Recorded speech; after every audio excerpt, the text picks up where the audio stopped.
Вот уж действительно правильно говорят, что там, где дело касается человеческого фактора, неожиданностей и сюрпризов, может появляться столько, сколько никогда и нарочно не придумаешь. А еще говорят, что большинство проблем человека существует только в его голове.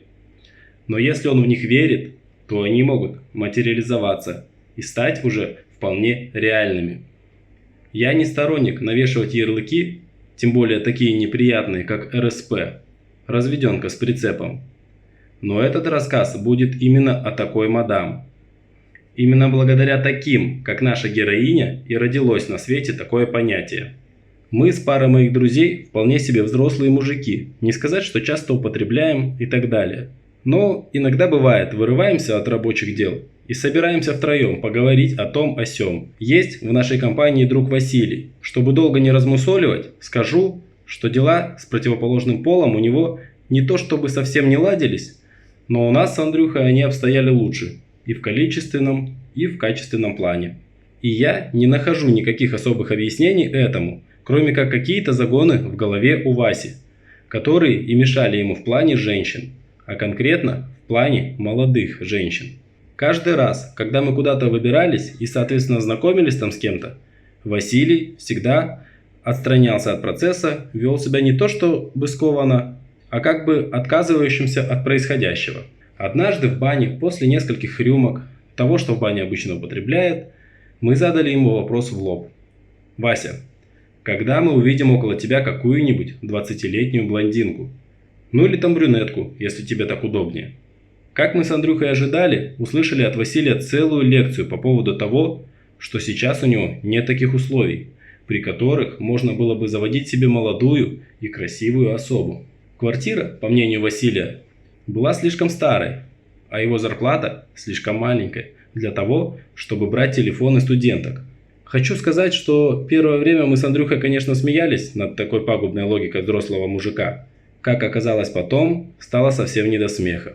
В один прекрасный день мы заметили, что наш друг находится в подозрительно приподнятом настроении. Как вы уже поняли, причиной тому стала мадам. Как обычно это бывало у Василия старшего возраста. Несколько часов допросов Василия выявили, что ей было 40. В жизни бывает всякое, и никто из нас никогда не говорил и не говорит, что после 30, 40 или 50 жизнь заканчивается. Но когда у мужчины мало опыта, да еще и целая куча загонов в голове по поводу себя, такое резкое, обильное внимание более старшей женщины нам показалось подозрительным. И, как оказалось, мы были правы.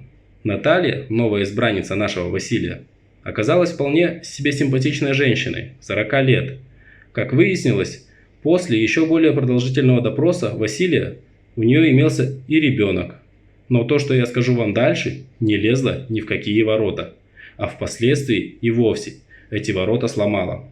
Со временем мы с Андреем стали замечать, что у нашего друга Василия стало все меньше и меньше времени на жизнь в целом и на бани по субботам. В частности, как мы поняли, его новая мадам не сильно была в восторге от наших встреч и, судя по всему, нежно порекомендовала Василию сидеть дома, а не шастать непонятно где и непонятно кого слушать. Мы с Андрюхой, разумеется, поняли, чем она его может держать и каким местом управлять.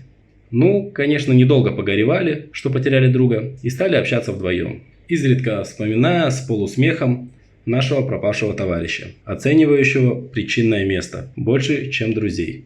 Но, как оказалось, все было еще хуже, чем то, что я вам только что рассказал. Надвигался Новый год, и не встретиться в бане с друзьями было практически невозможно, в том числе даже для Василия. И под новогодние праздники мы все-таки решили найти время и увидеться. И знаете что? Сбылось страшное. Оказалось, что секретом такой дрессировки нашего бедного Василия является не только то самое причинное место, которое мы упоминали выше, а сама доступность этого места только после свадьбы. Мы очень хотели списать это на новогодний розыгрыш, но по реакции Василия и его поведению поняли, что он не шутит. Мадам в 40 лет и с детьми на полном серьезе поставила ему условие, что между нами все произойдет только после ЗАГСа. Дескать, Она приличная женщина, и спутник жизни получит от нее все, но только после того, как докажет, что он действительно ее любит, а не использует на время. Оставшийся вечер мы потратили на то, чтобы во что бы то ни стало отговорить этого несчастного, страшно сказать, от свадьбы. Но, как оказалось, потом Наталья отговорила его от этого необдуманного шага гораздо быстрее и проще, чем мы с Андреем в бане. В этот день мы так и не нашли общего языка. А он, чтобы не разругаться с нами окончательно, поехал обратно к Наталье. Укладываться спать гораздо раньше, чем обещал. Как вы уже, наверное, догадались, зайдя к ней в квартиру, он встретил там чужого мужика, от которого разило алкоголем не меньше, чем от самого Василия. Однако скандала не получилось. Оказалось, что это бывший муж Натальи. Выйдя в коридор, где стояли двое ошарашенных мужиков, она сказала Василию, чтобы он не делал таких удивленных глаз, так как ничего страшного не произошло. Хоть это и ее бывший, но муж, и поэтому ни о какой измене и речи быть не может. У него, как сказала Наталья, прав на нее пока больше, чем у нашего бедного Васи. Уходя из квартиры, наш Василий еще долго слушал вслед упреки о том, что во всем виноват, разумеется, только он сам. И если бы он не тянул со свадьбой, то ей не приходилось бы выкраивать время на нечастые встречи с неприятным ей бывшим. Так и закончилась эта история.